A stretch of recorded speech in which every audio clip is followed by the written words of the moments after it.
17 September 2025 रोजी जालन्याच्या आंदोलनाच्या क्रांतीच्या भूमीतून जो धनगर जमातीचा एसटी आरक्षण हा लढा सुरू केला होता, तो लढा 21 जानेवारीला मुंबईच्या आझाद मैदानात आम्ही त्याचा शेवट करण्याचं ठरलं होतं. परंतु सरकारनं एवढी दहशत घेतली की 16 जानेवारीला कर्फ्यू लावून आम्हाला 17 तारखेला अटक केली, प्रचंड दडपशाही केली. तरी महाराष्ट्रातल्या सगळ्या पोलिसांना चकवा देत सरकारच्या नाकावर टिचून की धनगरांना दाबल्यानं आम्ही दबणार नाही, तुम्ही धमकावल्यानं आम्ही घाबरणार नाही, पोलिसांचा वापर करून तुम्ही आम्हाला दाबू शकत नाही, हे सांगण्यासाठी आम्ही 21 तारखेला मुंबईच्या आझाद मैदानात गेलो होतो. परंतु पोलिसांचा कायद्याचा सन्मान राखत, न्यायालयाचा मान राखत आम्ही 21 तारखेला परत वापस आलो. येणाऱ्या 11 फेब्रुवारीला शिर्डी या ठिकाणी राज्यभरातील या धनगर जमातीच्या आरक्षण लढ्याच्या संदर्भानं ज्या ज्या बांधवांनी योगदान दिलंय, मग उपोषणकर्ते असतील, आंदोलनकर्ते असतील, आणि ज्यांना ज्यांना वाटतं की धनगरांच्या लेकराबाळांचं कल्याण झालं पाहिजे, एसटी आरक्षणाची अंमलबजावणी झाली पाहिजे, अशा सर्व मल्हार मावळ्यांची एक महत्वाची राज्यव्यापी बैठक 11 फेब्रुवारीला शिर्डी या ठिकाणी होते.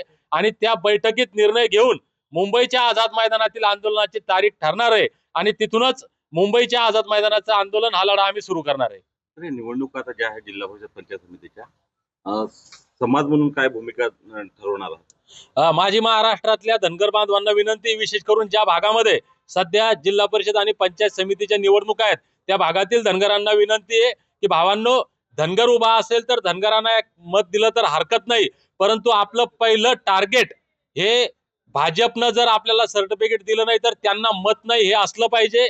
आता जर आपण भाजपचे उमेदवार पाडले, हे खरं आहे की या कार्यकर्त्यांच्या निवडणुका आहे, सरकारला याच्यावर परिणाम होणार नाही, परंतु आता जर आपण यांचे सीटं पाडले तर येणाऱ्या काळात अजून ज्या निवडणुका बाकी आहेत, सरकारला याची जाणीव होईल की धनगर आता खरंच पेटलेत आणि आम्हाला हे सत्तेत आणू शकतात, तर सत्तेतून बेदखल करू शकतात.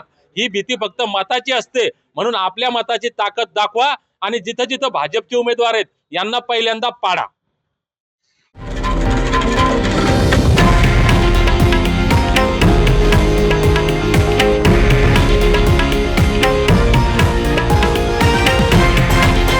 हे आहे देशातील नंबर 1 न्यूज नेटवर्क आणि आपण पाहत आहात TV9 मराठी, एकमेव.